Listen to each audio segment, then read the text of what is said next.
Hey, welcome to our weekly 3-minute therapy podcast.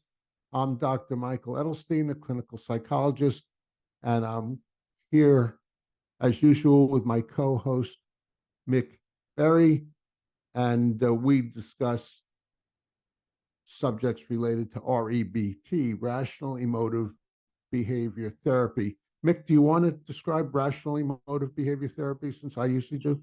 Yeah, thanks for asking. Yeah, it was formulated in the 50s, I believe the early 50s by Albert Ellis.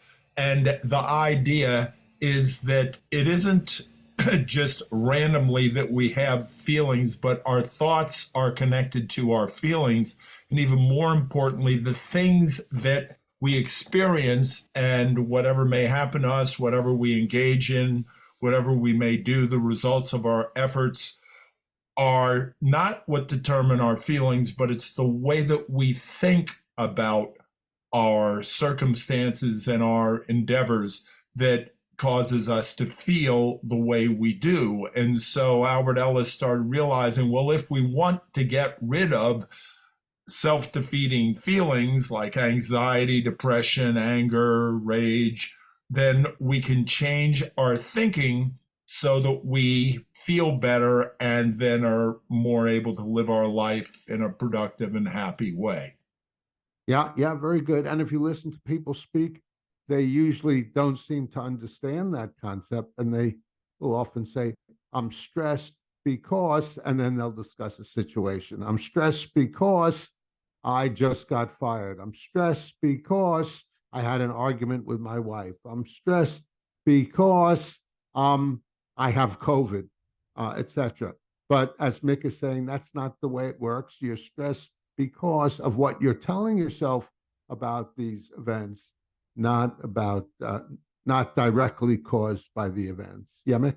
Yeah, and some situations are more difficult than others, such as most people do find divorce stressful, but there is a way to endure it and work through something like divorce with minimizing and even eliminating the stress. Yeah, and the way to do that, as Mick had said, is look to your thinking that's causing the stress, and your thinking normally is in the form of demands: must, should, supposed to's, have to's. Look for the three main demands. I must do well and get approval. Others must treat me well, and my life must go well. And then question, challenge, contradict those musts, and show yourself, although your preferences make sense, making them into musts and demands makes no sense. Mick? Yeah, and I just wanted to say we could define what we mean by stress. And by stress, I think what we're meaning is anxiety, depression, or anger. Yeah, exactly.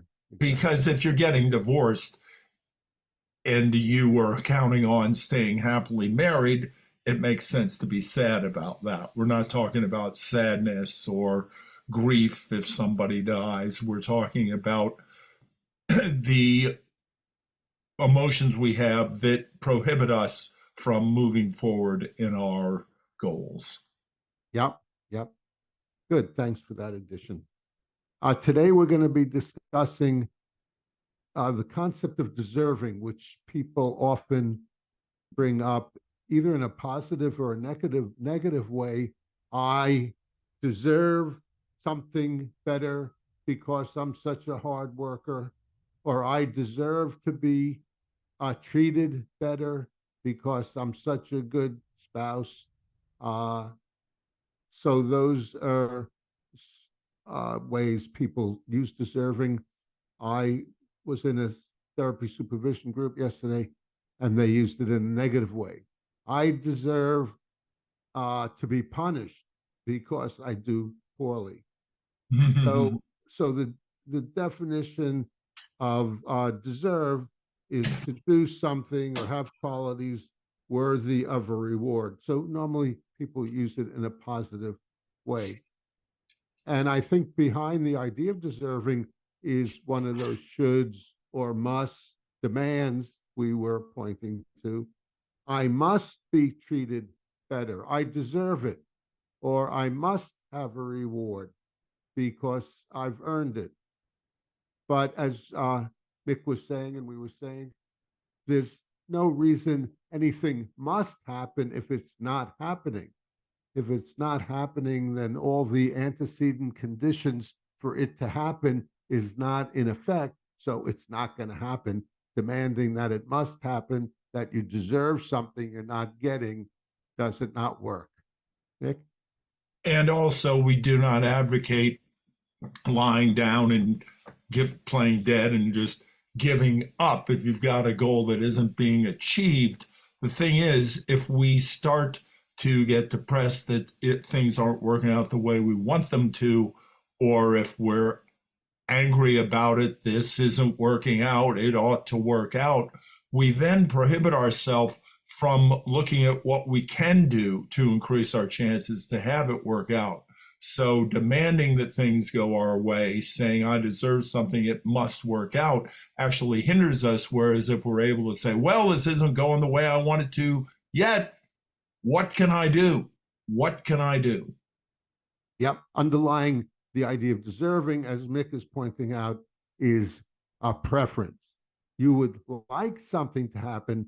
So what can I do to make it happen? Yeah. Okay, I didn't have anything to add on that. Did you have the last word, Mick? Well, yeah, and actually, I don't know if I want it to be the last word because I have a question here, Yeah.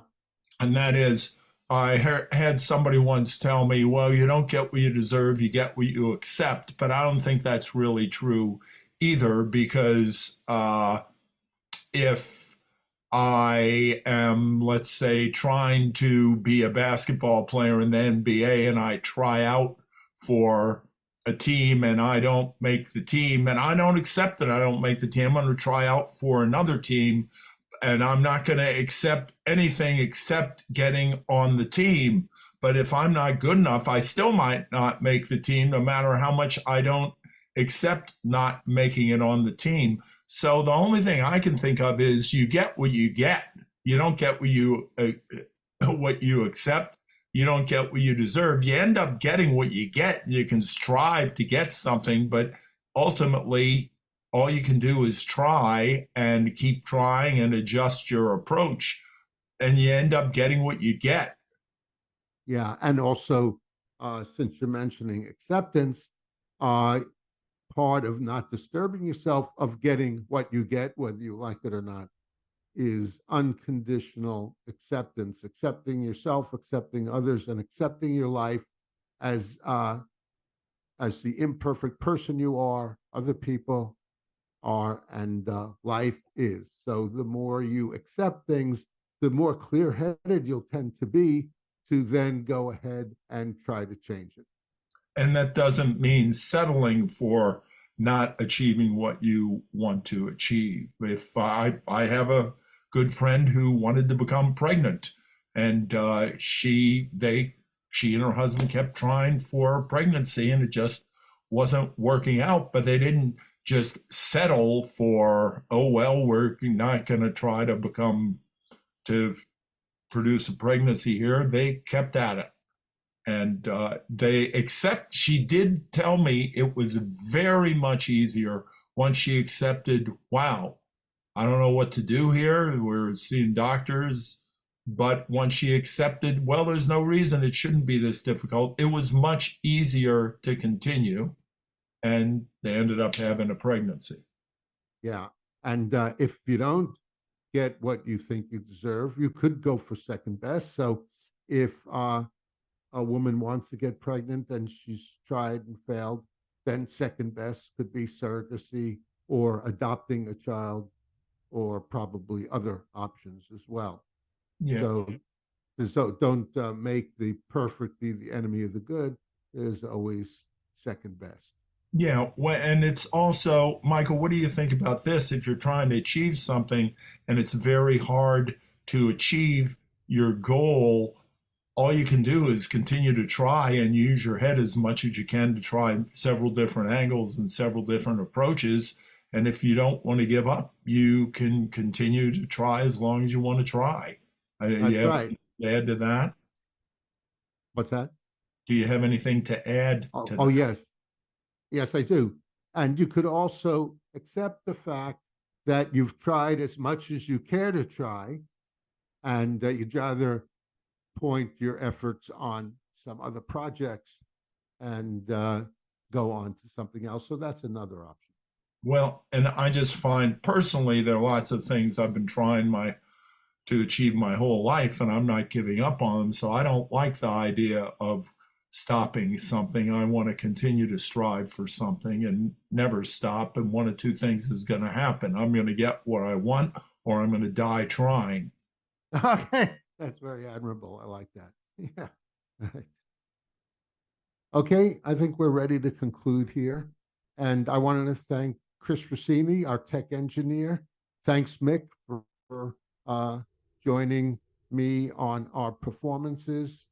And comment below if you had any thoughts about deserving, REBT, or related issues. Give us a thumbs up if you enjoyed this. Give us a like also, and suggest subjects. If you have something you'd like us to discuss, let us know. Volunteer if you'd like to be on with us, ask questions, to get feedback, to get supervision if you're a therapist, and subscribe to the 3-Minute Therapy podcast to stay on the On the rational rational side side of of life. life.